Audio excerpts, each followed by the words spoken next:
전 세계 스마트폰의 35%가 만들어지는 비밀 공장이 있습니다.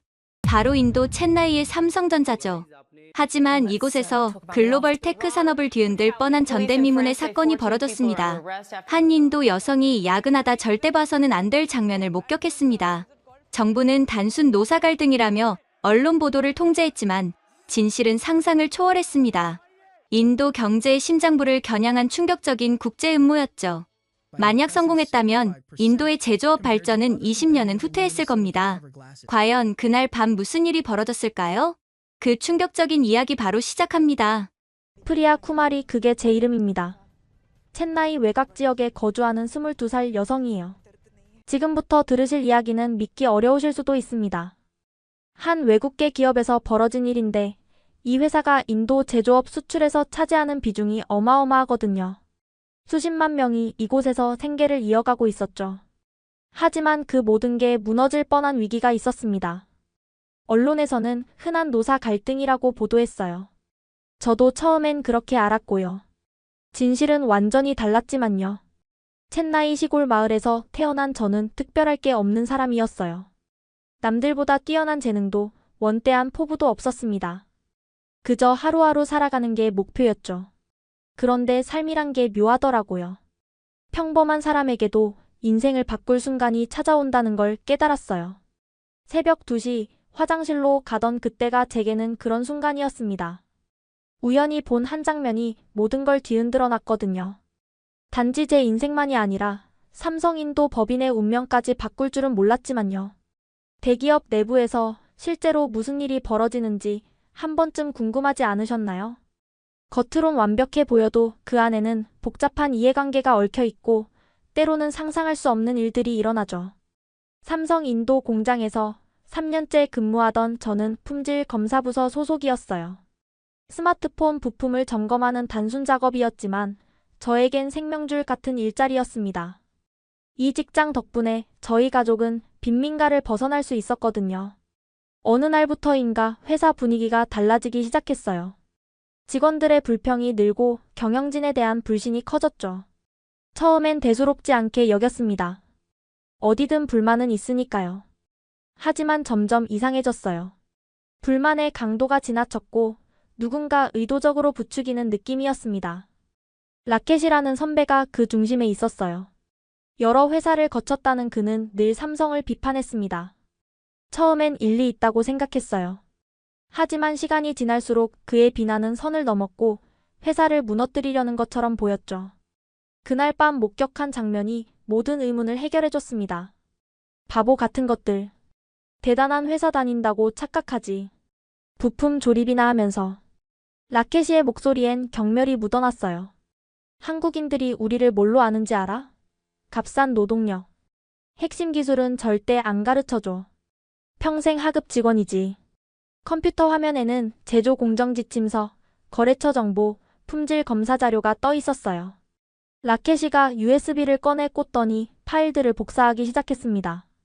이게 얼마짜리인지 알면 놀랄걸. 그가 작게 중얼거렸죠.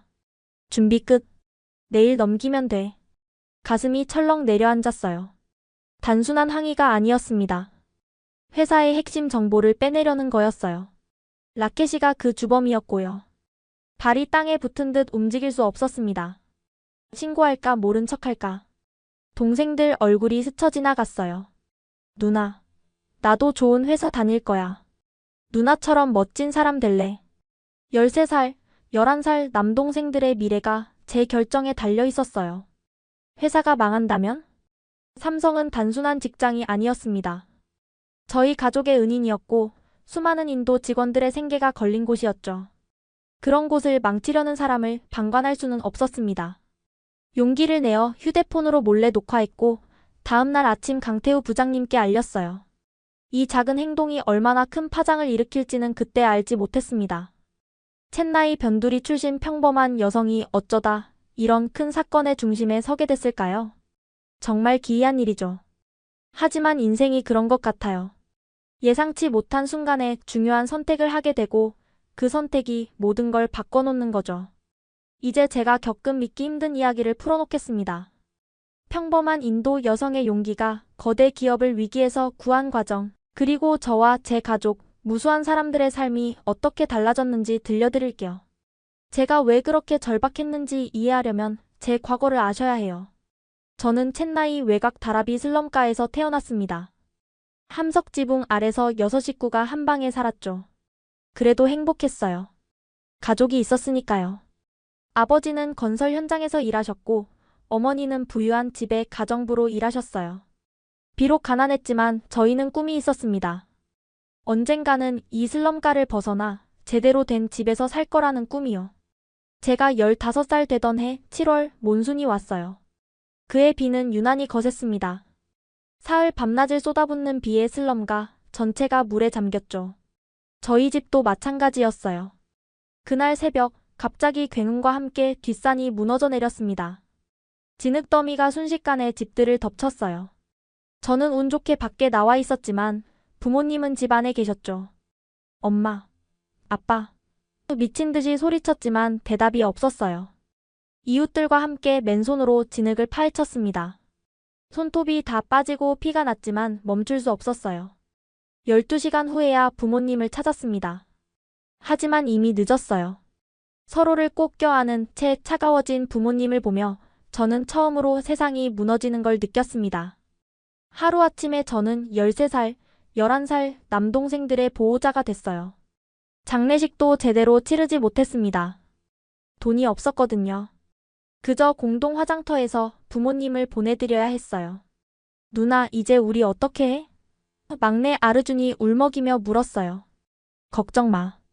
누나가 다 해결할게. 저는 거짓말을 했습니다. 사실 저도 무서웠거든요.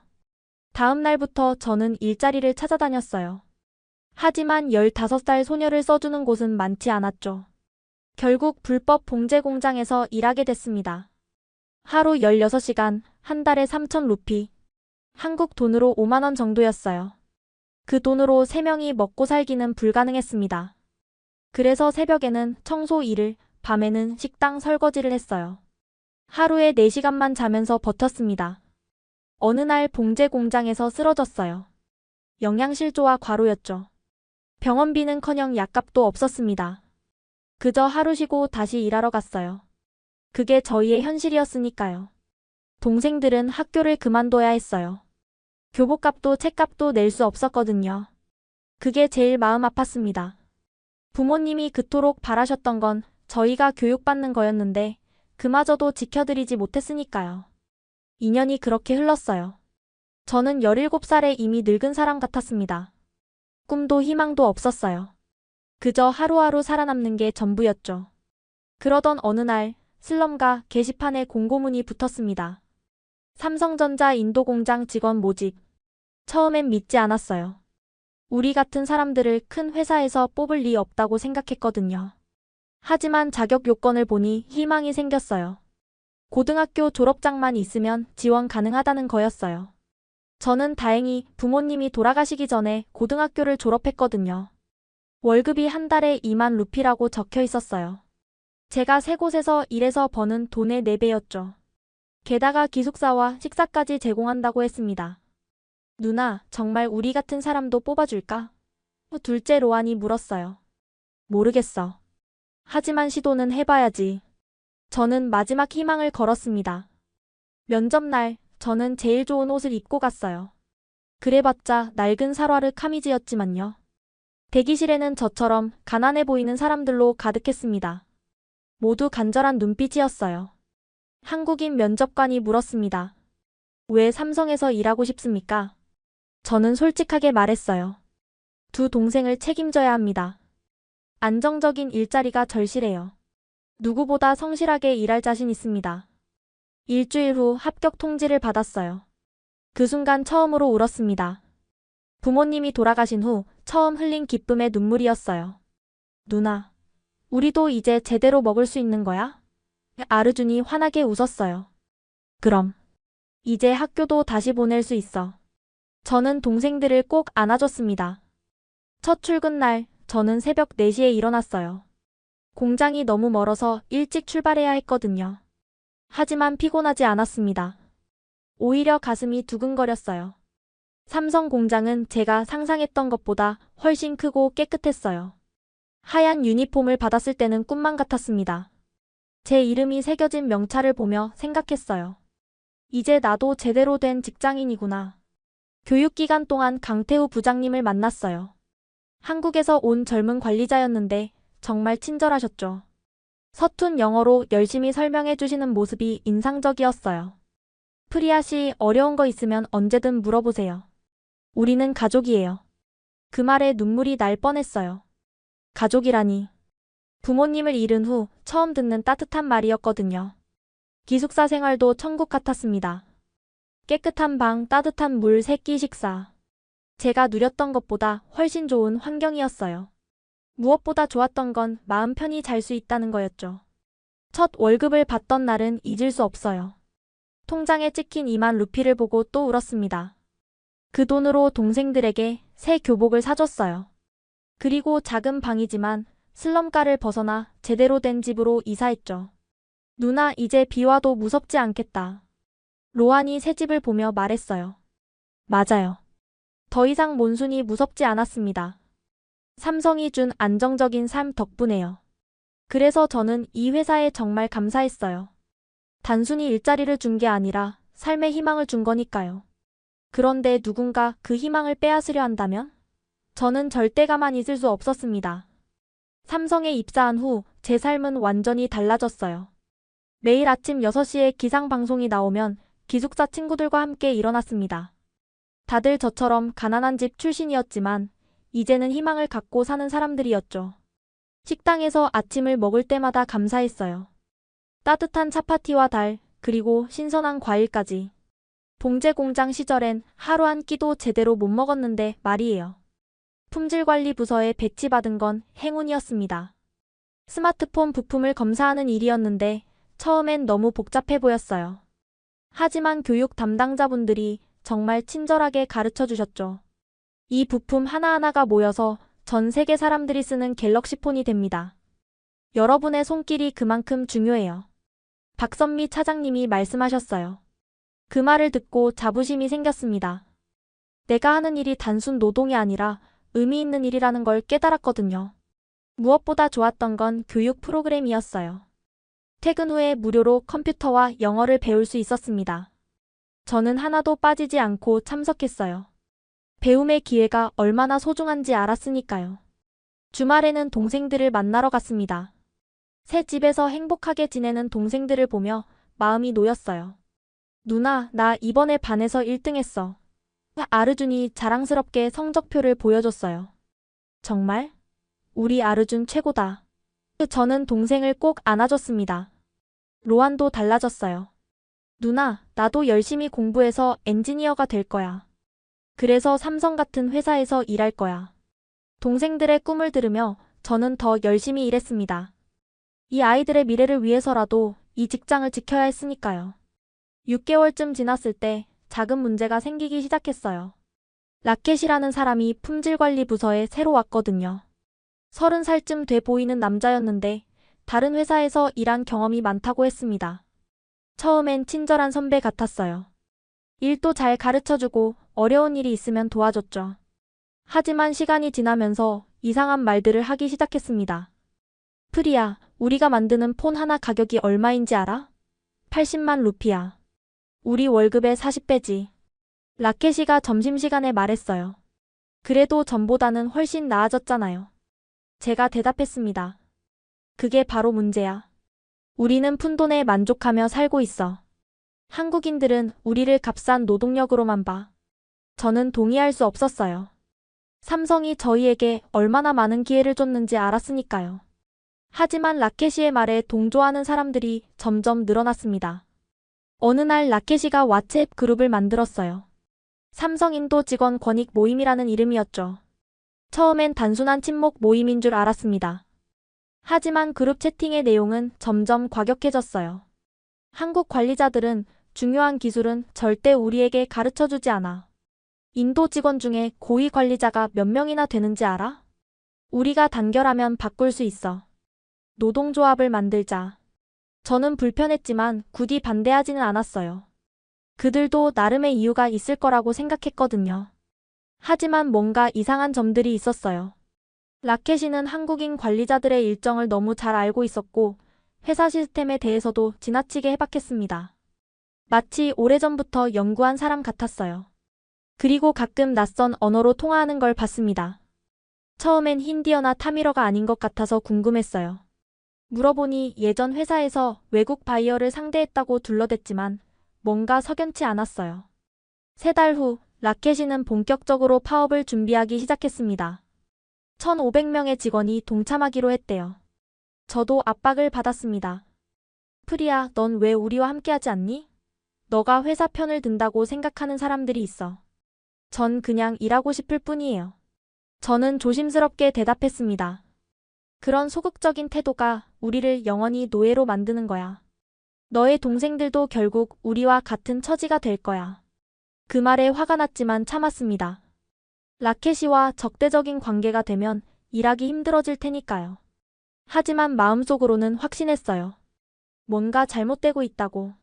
정당한 권익 신장이 아니라 다른 목적이 있는 것 같다고요.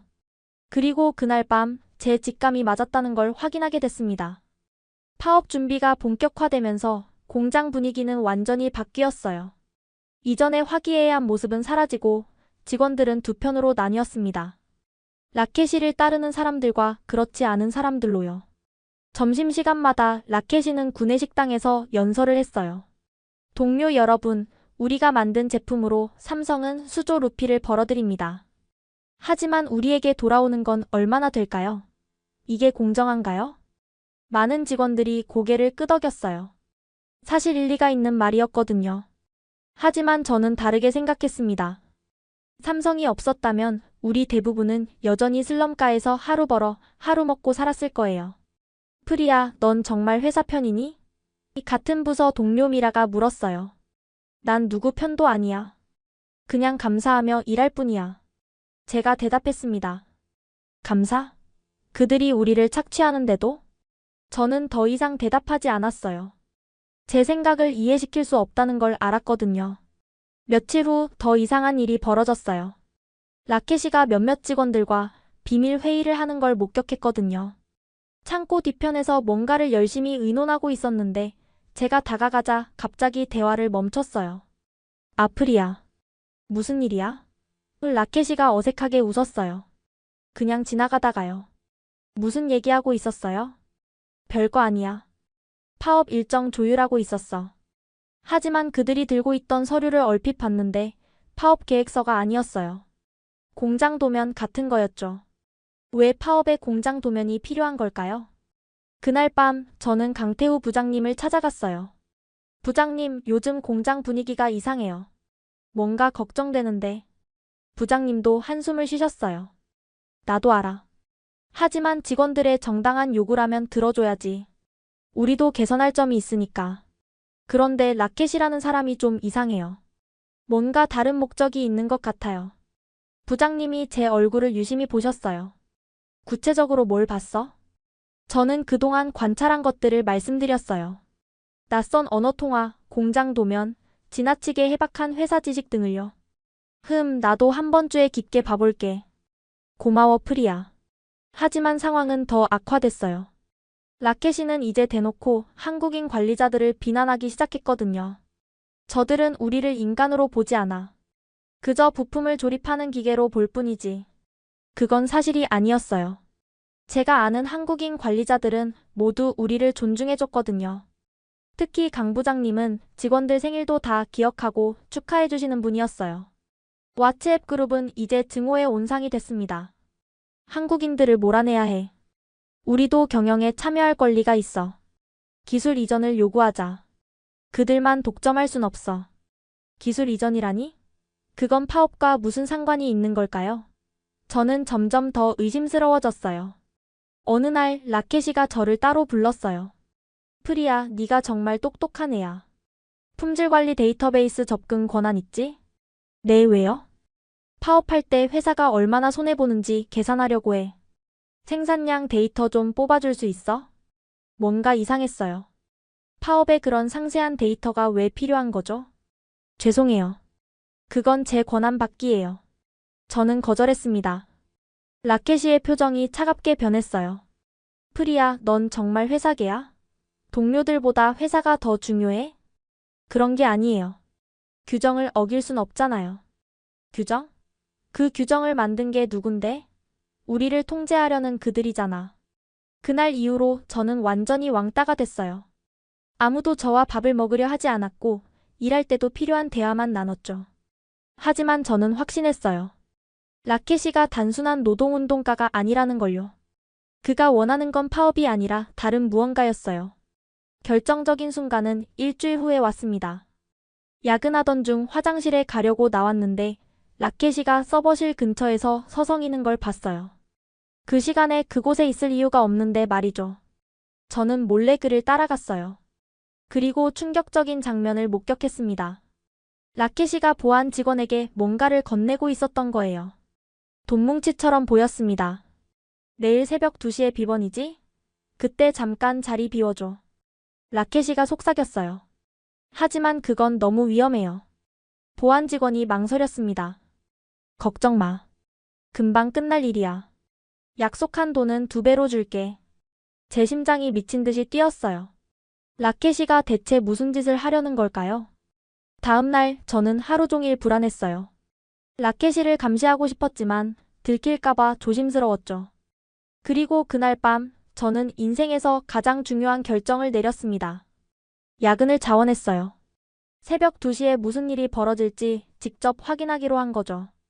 비록 위험하더라도 진실을 알아야겠다고 생각했어요. 그리고 그날 밤 저는 상상도 못한 충격적인 진실과 마주하게 됐습니다. 파업 날짜가 정해졌어요. 다음 주 월요일 1,500명이 동시에 작업을 멈추기로 했다는 소식이 퍼졌습니다. 공장은 긴장감으로 가득했죠. 라켓이는 이제 영웅처럼 행동했어요. 복도를 걸을 때마다 직원들이 그에게 인사했고 마치 구세주를 보는 듯한 눈빛을 보냈죠. 라켓이 형님, 우리의 미래를 부탁해요. 걱정 마. 이번엔 우리가 이길 거야. 저는 그 모습을 보며 씁쓸했어요. 그들이 라켓이의 진짜 의도를 안다면 과연 저렇게 따를까요?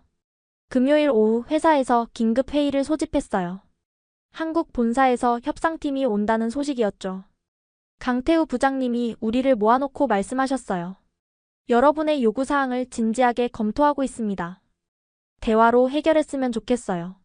하지만 라켓이는 코웃음을 쳤어요. 이제 와서 대화? 우리를 무시하다가 겁이 났나 보군. 그날 밤 저는 집에 들러 동생들을 만났어요. 누나, 뉴스에서 봤어. 삼성에서 큰일이 난다면서? 로한이 걱정스럽게 물었어요. 괜찮아. 곧 해결될 거야. 저는 애써 웃었어요. 누나, 회사 없어지는 거 아니야? 아르준이 불안해했어요. 그 순간 가슴이 찢어졌어요. 이 아이들에게 삼성은 단순한 회사가 아니었거든요. 우리 가족의 희망이었으니까요. 기숙사로 돌아온 저는 결심했어요. 뭔가 할 수 있는 일이 있을 거라고. 그래서 주말 내내 라켓이를 관찰하기로 했죠. 토요일, 라켓이는 공장 근처 찻집에서 낯선 사람들을 만났어요. 저는 멀리서 지켜봤는데 그들이 낯선 언어로 대화하는 걸 들었어요. 확실했습니다. 이건 단순한 노동운동이 아니었어요. 일요일 저녁 마침내 결정적인 순간이 왔어요. 라켓이가 몇몇 핵심 멤버들과 비밀 회의를 했거든요. 저는 옆방에서 몰래 엿들었습니다. 내일 파업이 시작되면 혼란을 틈타 서버실에 들어간다. 보안 직원은 이미 매수했어. 하지만 위험하지 않아요? 누군가 물었어요. 파업으로 모든 관심이 쏠릴 때야. 아무도 눈치 못 챌 거야. 그리고 이 USB에 모든 걸 담아서 빠져나오면 끝이야. 제 등골이 서늘해졌어요. 그들이 노리는 건 회사의 기밀 정보였던 거예요. 생산 기술, 신제품 설계도, 협력업체 명단까지 모두 가져간다. 이 정보만 있으면. 라켓이가 씩 웃었어요. 중국 회사에서 얼마나 준대요? 다른 사람이 물었어요. 우리 모두 평생 먹고 살 만큼. 그리고 그들 회사의 좋은 자리도 보장했어. 이제 모든 게 명확해졌어요. 라켓이는 처음부터 산업 스파이였던 거예요. 파업은 그저 연막작전이었고요. 저는 조용히 자리를 떠났어요. 당장 이 사실을 알려야 했지만 증거가 없었어요. 제 말만으로는 아무도 믿지 않을 거예요. 그래서 결심했습니다. 직접 증거를 잡기로요. 위험하다는 걸 알았지만 다른 방법이 없었어요. 월요일 새벽 저는 일찍 출근했어요. 파업은 오전 8시에 시작될 예정이었고 라켓이는 그 혼란을 틈타 움직일 거였죠. 예상대로 8시 정각 사이렌과 함께 파업이 시작됐어요. 1,400여 명의 직원들이 일제히 작업을 멈추고 구호를 외쳤습니다. 우리의 권리를 보장하라. 공정한 대우를 요구한다. 경영진은 당황했고 한국 본사 직원들은 긴급대책회의에 들어갔어요. 모든 관심이 파업 현장에 쏠렸죠. 바로 그때 저는 라켓이가 슬며시 자리를 뜨는 걸 봤어요. 몇몇 동료들과 함께 서버실 방향으로 향했죠. 저는 조심스럽게 그들을 따라갔습니다. 서버실 앞 약속대로 보안 직원은 자리에 없었어요. 라켓이 일행은 재빨리 안으로 들어갔고 저는 복도 끝에서 숨어서 지켜봤습니다. 10분, 20분. 시간이 너무 길게 느껴졌어요. 그들이 무슨 짓을 하고 있는지 직접 확인하고 싶었지만 들어갈 순 없었죠. 드디어 문이 열렸어요. 라켓이가 만족스러운 표정으로 나왔는데 손에는 여러 개의 USB가 들려 있었습니다.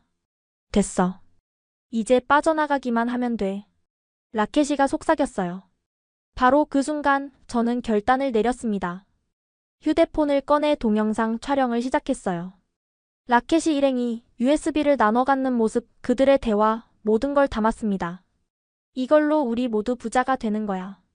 삼성도 이제 끝이지. 핵심 기술을 다 빼앗겼으니. 그들의 대화를 들으며 분노가 치밀었어요. 어떻게 함께 일하던 동료들에게 이런 배신을 할 수 있을까요? 하지만 더 중요한 건 이 증거를 어떻게 전달하느냐였어요. 파업으로 혼란스러운 상황에서 누구에게 이 사실을 알려야 할까요? 그때 강태우 부장님이 떠올랐어요. 부장님이라면 믿어주실 거예요. 저는 급히 부장님을 찾아갔습니다. 파업 소음 속에서 저는 필사적으로 강태우 부장님을 찾았어요. 다행히 부장님은 사무실에 계셨습니다. 한국 본사 직원들과 화상회의 중이었죠. 부장님, 정말 급해요. 저는 거의 울먹이며 사무실로 뛰어들었어요. 프리야? 지금 회의 중인데. 부장님이 당황하셨어요. 라켓이가 산업 스파이예요.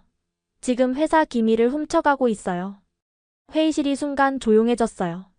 화면 속 한국 본사 직원들도 충격받은 표정이었죠. 무슨 소리야? 자세히 설명해봐. 부장님이 심각한 표정으로 물으셨어요. 저는 떨리는 손으로 휴대폰을 꺼내 방금 찍은 동영상을 보여드렸어요. 라켓이가 USB를 들고 나오는 장면, 그들의 대화 내용까지 모두요. 부장님의 얼굴이 창백해졌어요. 이건 정말 심각한 일이야. 박선미 차장님을 불러. 보안팀장인 박 차장님이 도착하자마자 상황은 급박하게 돌아갔어요. 당장 서버실을 봉쇄하고 라켓이 일행을 찾아. 박 차장님이 보안팀에 지시했어요. 하지만 이미 늦었어요. 파업의 혼란을 틈타 라켓이는 공장을 빠져나간 뒤였죠. CCTV 확인했습니다. 10분 전에 동문으로 나갔어요. 보안 직원이 보고했어요. 박 차장님이 제게 물었어요. 프리아 씨, 라켓이가 어디로 갈지 짐작가는 곳 있어요? 저는 필사적으로 기억을 더듬었어요. 그러다 문득 생각났습니다. 라켓이가 전화 통화할 때 들었어요. 내일 새벽 4시 첸나이 항구에서 만난다고. 내일이 아니라 오늘 새벽 4시를 말한 거겠죠. 지금 당장 가야 해요. 박 차장님이 급히 움직였어요. 강 부장님이 저를 보며 말씀하셨어요. 프리야, 정말 용감했어요. 덕분에 큰일을 막을 수 있을 것 같아. 하지만 안심하기엔 일렀어요. 라켓이가 가진 정보가 넘어가면 삼성의 경쟁력은 크게 타격받을 거였으니까요. 인도 경찰에 신고가 들어갔고 공항과 항구에 비상령이 내려졌어요. 하지만 첸나이는 큰 도시였고 라켓이를 찾기란 쉽지 않았죠. 그때 제 휴대폰이 울렸어요. 모르는 번호였지만 받았습니다. 프리야? 라켓이의 목소리였어요. 심장이 멎는 것 같았어요. 라켓이, 네가 날 팔았구나. 실망이야, 프리야. 우리는 같은 편이어야 했는데. 당신이 하는 일이 뭔지 알아요. 그건 범죄예요. 범죄? 난 그저 불공정한 세상을 바로잡으려 했을 뿐이야. 그들이 독점한 기술을 모두가 나눠 가져야 하지 않겠어? 그건 도둑질이에요. 당신 때문에 수천 명이 일자리를 잃을 수도 있어요. 라켓이가 차갑게 웃었어요. 넌 정말 순진하구나. 어차피 그들은 언젠가 인도를 떠날 거야. 더 싼 노동력을 찾아서 말이지. 아니에요. 삼성은 우리를 가족처럼. 가족? 웃기는 소리 마. 넌 그들에게 그저 값싼 부품일 뿐이야. 전화가 끊겼어요. 저는 화가 나서 눈물이 났어요. 어떻게 그런 생각을 할 수 있을까요? 박 차장님이 다가와 물었어요. 무슨 얘기를 했어요? 라켓이에요. 제가 신고한 걸 알고 있어요. 저는 떨면서 말했어요. 위치 추적해 볼게요. 전화번호 알려주세요. 하지만 라켓이는 이미 휴대폰을 꺼버린 뒤였어요. 시간은 계속 흘렀고 새벽 3시가 가까워졌어요. 만약 라켓이가 정보를 넘기면 모든 게 끝이었죠. 그때 갑자기 제 머릿속에 뭔가 떠올랐어요. 차장님, 라켓이가 자주 가던 찻집이 있어요. 항구 근처에 있는 블루 로터스라는 곳이에요. 거기서 중국 사람들을 만났어요. 좋아요. 당장 가봅시다. 경찰과 보안팀이 함께 움직였어요. 저도 따라가고 싶었지만 위험하다며 말렸죠. 하지만 저는 포기할 수 없었어요. 이 일의 끝을 직접 봐야겠다고 생각했거든요. 결국 저도 뒤따라갔어요. 새벽 챗나이 항구는 안개로 뒤덮여 있었고 을씨년스러운 분위기였죠. 블루 로터스 찻집 앞에 도착했을 때 경찰차들이 둘러싸고 있었어요. 안에 있습니다. 중국인으로 보이는 남자 둘과 함께요. 경찰이 보고했어요. 긴장된 순간이었어요. 만약 라켓이가 이미 자료를 넘겼다면? 투항하라. 건물은 포위됐다. 경찰이 확성기로 외쳤어요. 잠시 후 믿을 수 없는 일이 벌어졌어요. 찻집 뒷문으로 사람들이 도망치기 시작한 거예요. 라켓이와 중국인들이었죠. 추격전이 벌어졌어요. 새벽 항구를 가로질러 도망치는 그들과 쫓는 경찰들. 마치 영화 같은 장면이었죠. 결국 막다른 골목에서 라켓이 일행이 잡혔어요. 끝이야, 라켓이. 포기해. 박 차장님이 말했어요. 라켓이는 비웃었어요. 끝? 이건 시작일 뿐이야. 나 같은 사람은 또 나타날 거야. 경찰이 라켓이를 체포하고 USB를 압수했어요. 다행히 아직 자료를 전달하기 전이었죠. 그 순간 저는 안도감과 함께 슬픔을 느꼈어요. 라켓이도 한때는 꿈을 가진 평범한 사람이었을 텐데 어쩌다 이런 길을 선택했을까요? 공장으로 돌아왔을 때는 이미 아침이었어요. 파업은 여전히 계속되고 있었지만 분위기가 달라져 있었죠. 라켓이가 산업 스파이였다는 소식이 퍼지자 직원들은 충격에 빠졌어요. 우리가 속았어. 라켓이를 믿고 따랐는데 많은 직원들이 배신감에 눈물을 흘렸어요. 그들도 진심으로 더 나은 근무 환경을 원했을 뿐인데 라켓이에게 이용당한 거였으니까요. 강 부장님이 직원들 앞에 섰어요. 여러분, 오늘 있었던 일로 모두 상처받으셨을 거예요. 하지만 이번 일로 우리는 중요한 걸 깨달았습니다. 서로 간의 신뢰가 얼마나 중요한지를요. 그리고 놀라운 발표가 있었어요. 한국 본사에서 결정했습니다. 여러분의 정당한 요구사항을 받아들이기로 했어요. 임금 인상, 복지 개선, 그리고 인도 직원의 승진 기회 확대까지. 직원들 사이에서 환호성이 터졌어요. 하지만 가장 중요한 건 앞으로 더 많은 소통을 하겠다는 약속입니다. 여러분의 목소리를 직접 듣고 함께 발전해 나가겠습니다. 그날은 정말 긴 하루였어요.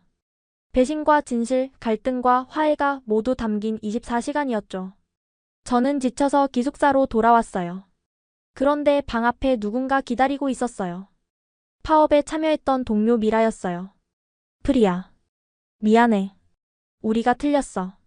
네가 옳았어. 미라는 울고 있었어요. 괜찮아. 우리 모두 속은 거야. 저는 미라를 안아줬어요. 그날 밤 저는 오랜만에 편안하게 잠들었어요. 진실이 승리했고 정의가 실현됐으니까요. 하지만 이게 끝이 아니라는 걸 알았어요. 앞으로 더 중요한 일들이 기다리고 있었거든요. 라켓이가 체포된 다음 날 저는 경찰서로 불려갔어요. 증인 진술을 해야 했거든요. 경찰서에서 저는 충격적인 사실들을 알게 됐어요.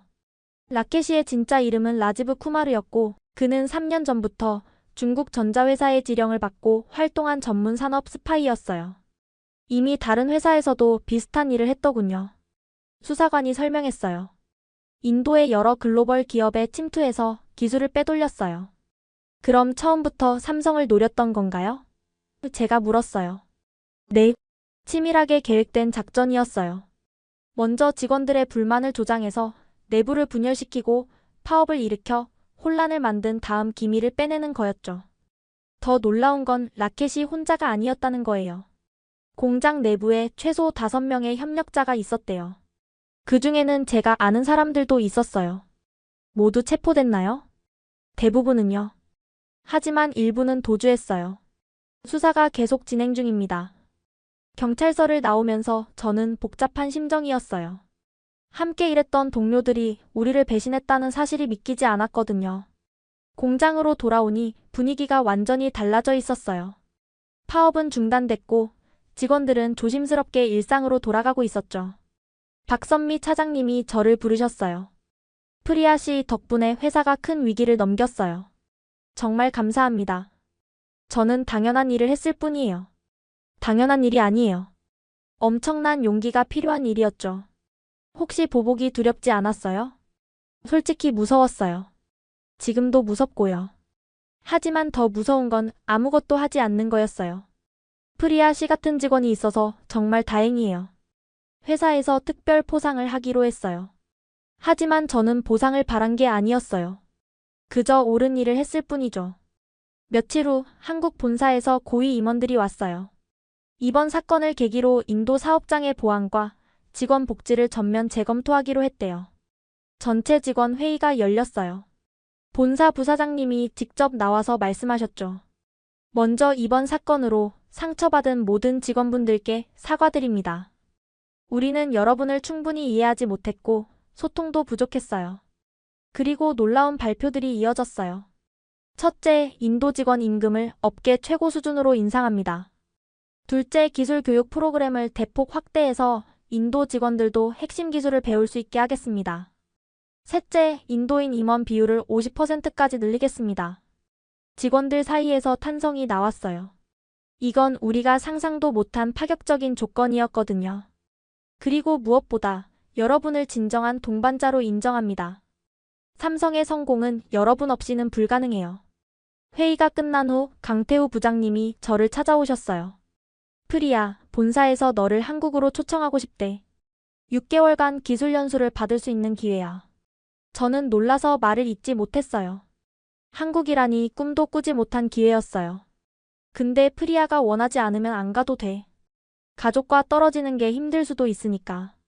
저는 잠시 생각했어요. 동생들과 떨어지는 건 힘들겠지만 이 기회를 놓칠 순 없었어요. 더 많이 배워서 돌아오면 동생들에게도 다른 직원들에게도 도움이 될 테니까요. 가고 싶어요. 정말 감사합니다. 그날 저녁 동생들에게 이 소식을 전했어요. 누나가 한국에 간다고? 와, 대박. 아르준이 눈을 반짝였어요. 6개월이나 못 본다고? 너무 오래야. 로안이 시무룩해졌어요. 금방 돌아올게. 그리고 매일 영상 통화하자. 한국 구경도 시켜줄게. 누나, 자랑스러워. 로안이 말했어요. 우리 누나가 영웅이야. 영웅이라니, 저는 그저 해야 할 일을 했을 뿐인데요. 일주일 후 저는 한국행 비행기에 올랐어요. 생전 처음 타는 비행기였죠. 창밖으로 작아지는 첸나이를 보며 생각했어요. 불과 1년 전만 해도 저는 슬럼가에서 하루하루 연명하던 소녀였어요. 그런데 지금은 한국으로 연수를 가고 있죠. 인생이 참 신기해요. 하지만 무엇보다 뿌듯한 건 제가 옳은 선택을 했다는 거예요. 만약 그날 밤 라켓이를 모른 척했다면 지금쯤 수천 명이 일자리를 잃었을지도 몰라요. 비행기가 구름 위로 올라가자 햇빛이 눈부셨어요. 마치 새로운 시작을 축복하는 것 같았죠. 이제 저는 더 큰 꿈을 꿉니다. 한국에서 배운 기술을 인도에 전파하고 더 많은 사람들에게 기회를 주고 싶어요. 라켓이 같은 사람들이 나쁜 길을 선택하지 않도록 정당한 방법으로 성공할 수 있다는 걸 보여주고 싶어요. 모든 선택에는 결과가 따릅니다. 저는 양심의 소리를 따랐고 그 결과 더 큰 기회를 얻었어요. 이게 바로 인생의 아이러니 아닐까요? 한국에서의 연수 생활은 정말 값진 경험이었어요. 서울의 삼성 본사에서 저는 정말 많은 걸 배웠죠. 최신 품질 관리 기술부터 인공지능을 활용한 생산 시스템까지 모든 게 놀라웠어요. 연수 기간 중에도 인도에서는 라켓이 사건의 수사가 계속되고 있었어요. 그리고 연수를 시작한 지 3달째 되던 날, 박선미 차장님으로부터 충격적인 소식을 들었습니다. 프리야, 라켓이 사건의 전모가 밝혀졌어. 생각보다 훨씬 더 큰 조직이었어. 영상통화로 본 차장님의 표정은 심각했어요. 얼마나 큰 조직인가요? 중국의 대형 전자회사가 배후야. 그들은 인도뿐만 아니라 베트남, 말레이시아 등 삼성의 주요 생산기지에 모두 스파이를 심어뒀어. 저는 소름이 돋았어요. 그렇게 거대한 음모였다니. 라켓이가 자백했어. 3년 동안 치밀하게 준비했대. 먼저 모범 직원으로 신뢰를 쌓고 그 다음 노조 활동으로 영향력을 키운 다음 마지막에 정보를 빼내는 거였지. 다른 나라에서도 같은 일이? 다행히 인도에서 먼저 발각돼서 다른 곳은 막을 수 있었어. 너의 덕분이야, 프리야. 하지만 더 충격적인 건 따로 있었어요. 그리고 라켓이의 진짜 정체가 밝혀졌어. 그는 중국어와 힌디어를 자유롭게 구사하는 산업 스파이 전문가였어. 말레이시아 화교 출신으로 3년간 특수훈련을 받았대. 저는 말문이 막혔어요. 그래서 중국어 통화가 자연스러웠던 거구나. 심지어 가짜 가족사까지 만들었어. 가난한 농부의 아들로 자수성가했다는 스토리로 직원들의 공감을 샀지. 이제야 모든 게 이해됐어요. 라켓이가 왜 그렇게 회사 시스템에 해박했는지, 왜 다른 회사들의 정보까지 꿰고 있었는지, 그가 빼내려던 정보가 뭐였는지 알아? 차장님이 물었어요. 생산 기술이랑 신제품 설계도 아니었나요? 그것도 맞지만 진짜 노린 건 따로 있었어. 삼성의 차세대 배터리 기술이야. 그 기술이 중국으로 넘어갔다면 차장님은 한숨을 쉬었어요. 글로벌 전기차 시장의 판도가 완전히 바뀌었을 거야. 그제야 사건의 심각성을 완전히 깨달았어요. 이건 단순한 기업 스파이 사건이 아니라 국가 간 기술 전쟁이었던 거예요. 인도 정부도 이제 알았어. 국가 차원에서 산업 보안을 강화하기로 했대. 그리고 차장님이 잠시 멈췄다가 말을 이었어요. 너에게 인도 정부에서 표창을 수여하기로 했어. 산업보안 영웅상이라는 새로운 상을 만들었는데 네가 첫 수상자야. 저는 믿을 수 없었어요. 정부 표창이라니. 그리고 삼성 본사에서도 결정했어. 네가 한국 연수를 마치고 돌아오면 인도 사업장 보안 교육팀장을 맡아줬으면 해. 저한테요? 아직 경험이 부족한데. 경험보다 중요한 게 있어.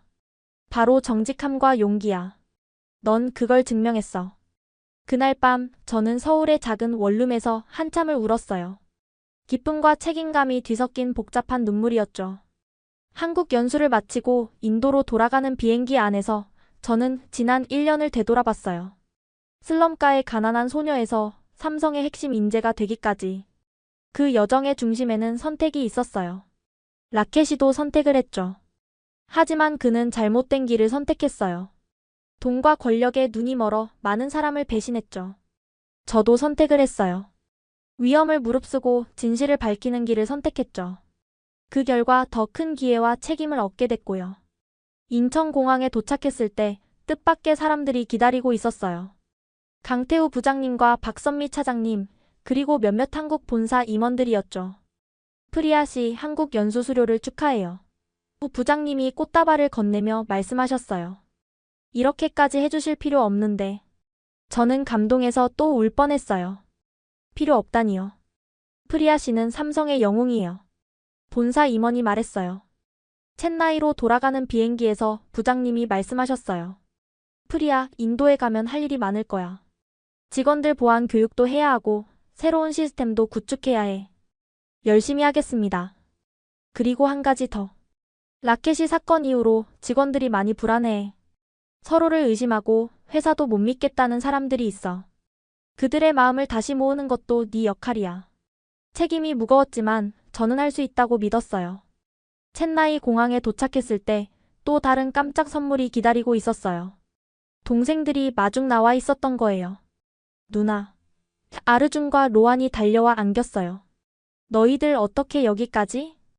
회사에서 차를 보내주셨어. 누나가 영웅이래. 로안이 자랑스럽게 말했어요. 집으로 가는 차 안에서 동생들은 쉴 새 없이 떠들었어요. 누나 뉴스에 나왔어. 산업 스파이를 막은 젊은 영웅이라고. 학교에서도 다들 우리 누나 얘기해. 나 완전 인기 많아졌어. 동생들의 밝은 모습을 보니 모든 피로가 사라졌어요. 그날 밤 오랜만에 가족이 함께 저녁을 먹었어요. 누나, 이제 우리도 정말 괜찮아진 거지? 아르준이 물었어요. 그럼. 이제 걱정 없어. 저는 동생들을 바라보며 말했어요. 하지만 마음 한편으로는 알고 있었어요. 라켓이 같은 사람들은 또 나타날 거라는 걸. 그래서 제가 더 열심히 일해야 한다는 걸. 다음 날 공장에 출근했을 때 많은 직원들이 저를 반겨줬어요. 프리야, 돌아왔구나. 덕분에 우리 일자리를 지킬 수 있었어. 고마워. 하지만 일부 직원들은 여전히 경계하는 눈빛이었어요. 라켓이를 믿고 따랐던 사람들이었죠. 저는 그들에게 다가가 말했어요. 우리 모두 속았어요. 하지만 그게 여러분 잘못은 아니에요. 라켓이는 우리의 정당한 바람을 악용한 거예요. 한 직원이 물었어요. 그럼 우리의 요구는 틀린 건가요? 아니에요. 더 나은 대우를 받고 싶은 건 당연한 권리예요. 하지만 방법이 중요해요.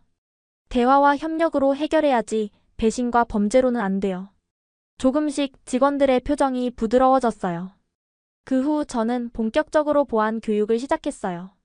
단순히 규정을 가르치는 게 아니라 왜 보안이 중요한지, 우리 모두의 미래와 어떻게 연결되는지를 설명했죠. 여러분이 지키는 건 단순한 정보가 아니에요.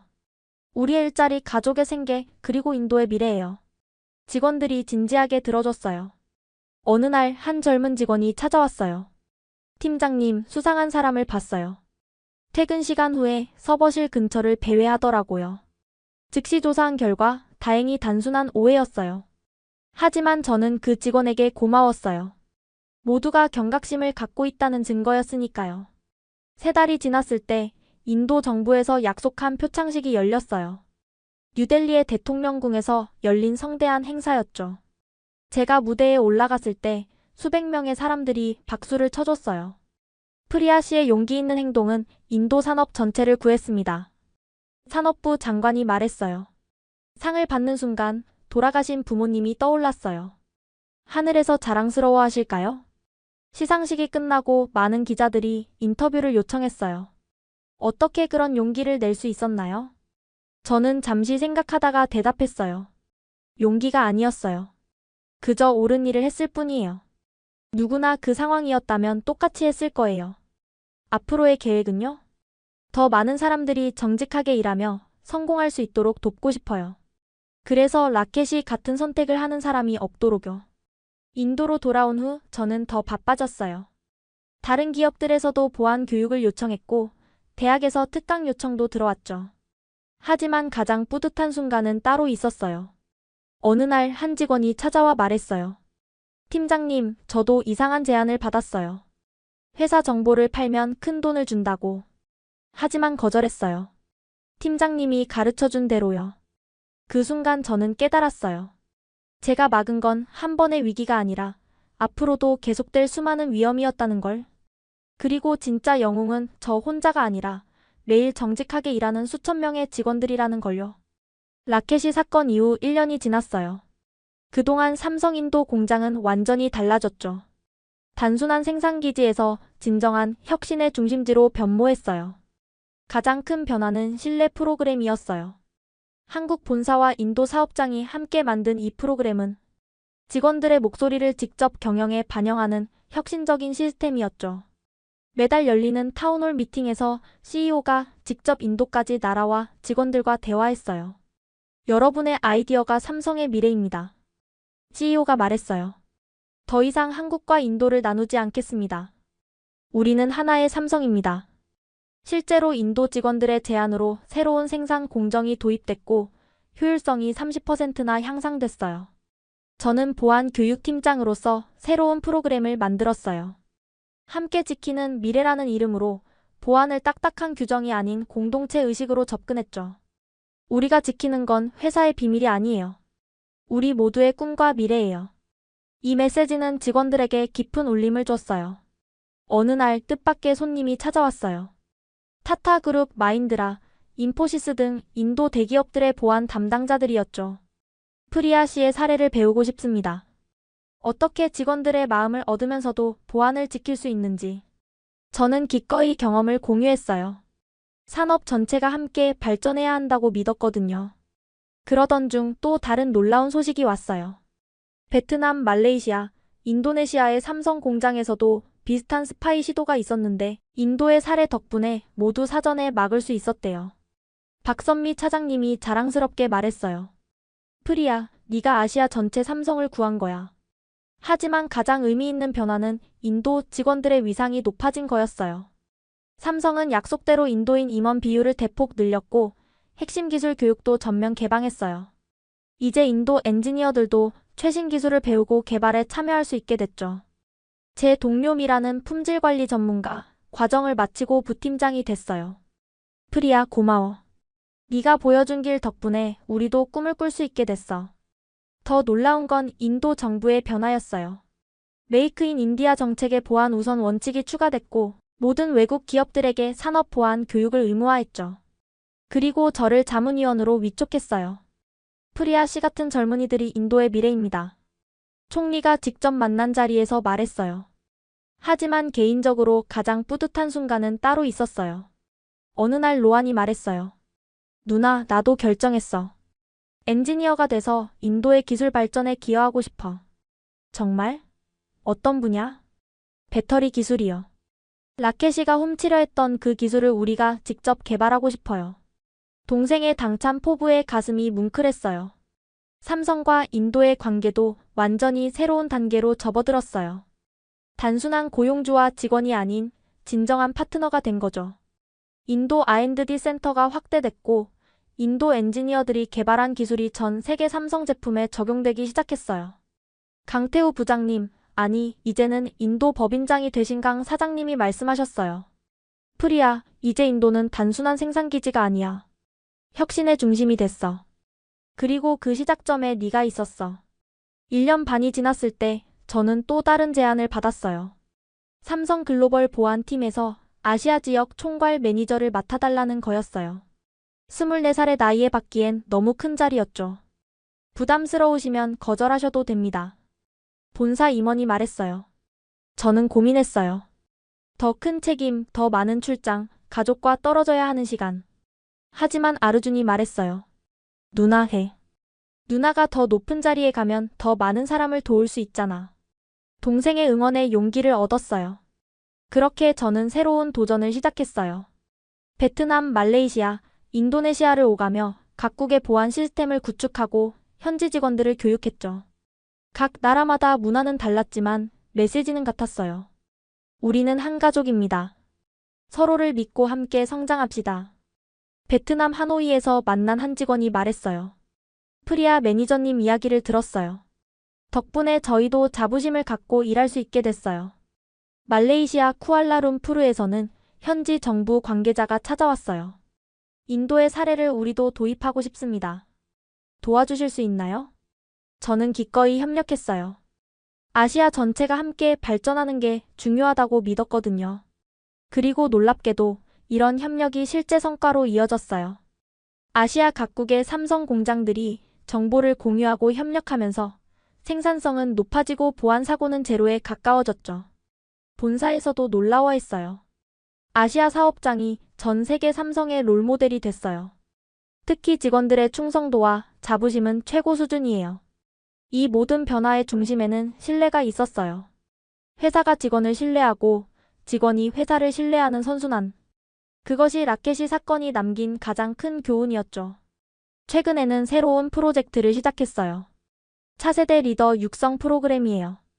각국의 젊은 직원들을 선발해서 리더십과 윤리 교육을 하는 거죠. 미래의 라켓이가 나오지 않도록 대신 수많은 프리아가 나올 수 있도록. 첫 기수로 50명이 선발됐어요. 다양한 국가, 다양한 배경의 청년들이었죠. 여러분은 단순한 직원이 아닙니다. 아시아 제조업의 미래입니다. 제 말에 그들의 눈이 반짝였어요. 마치 2년 전에 저를 보는 것 같았죠. 그중 한 명이 물었어요. 매니저님처럼 되려면 어떻게 해야 하나요? 저는 미소 지으며 대답했어요. 특별한 건 없어요. 그저 매 순간 옳은 선택을 하세요. 그러면 길이 열릴 거예요. 오늘도 저는 감사한 마음으로 일해요. 가난한 슬럼가 소녀에서 글로벌 기업의 임원이 되기까지 이 모든 여정이 한순간의 선택에서 시작됐다는 게 여전히 놀랍거든요. 그리고 이제 저는 알아요. 진정한 성공은 혼자 올라가는 게 아니라 함께 성장하는 거라는 걸. 신뢰와 정직이 있다면 우리 모두가 함께 더 나은 미래를 만들 수 있다는 걸요. 여러분, 프리아의 이야기 어떠셨나요? 가난한 슬럼가 소녀가 글로벌 기업의 핵심 인재가 되기까지 그 중심에는 단 하나의 가치가 있었습니다. 바로 정직한 용기였죠. 우리 주변에도 수많은 유혹과 지름길이 있습니다. 하지만 프리아가 보여준 것처럼 진정한 성공은 정직한 길을 걸을 때 찾아옵니다. 오늘 이 이야기가 여러분께 작은 영감이 되었기를 바랍니다. 그리고 혹시 주변에 어려운 선택 앞에 선 누군가가 있다면 이 영상을 공유해 주세요. 프리아의 용기가 더 많은 사람들에게 희망이 될 수 있도록요. 구독과 좋아요, 그리고 알림 설정까지 부탁드립니다. 여러분의 응원이 더 좋은 이야기를 전하는 큰 힘이 됩니다. 저는 다음에 또 다른 놀라운 실화로 찾아뵙겠습니다. 지금까지 원더풀 해외 사연이었습니다. 감사합니다.